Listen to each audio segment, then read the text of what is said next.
sikap-sikap PD Perjuangan mengacu pada sikap ideologis kepada upaya untuk membentuk tata pemerintahan negara yang baik yang diisi oleh kabinet-kabinet profesional.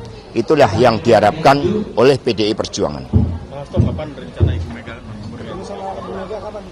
Ya, Ibu Mega saat ini masih berada di Rusia dan kemudian akan dilanjutkan ke Uzbekistan karena antara Indonesia dan Uzbekistan disatukan oleh spiritualitas dengan sosok Imam Al-Bukhari.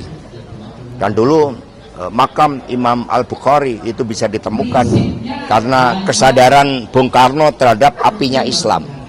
Nah, setelah dari sana tentu saja akan dicari momen yang tepat bagi kedua pemimpin untuk dapat berdialog dan bertemu. Ya, nanti akan kita lihat ya, karena pelantikan presiden yang akan datang kan terjadi pada tanggal 20 Oktober.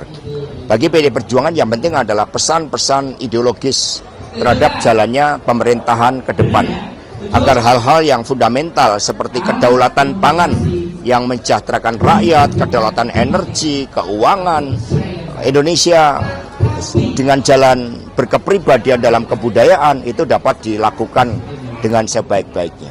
Download Tribun X sekarang, menghadirkan lokal menjadi Indonesia.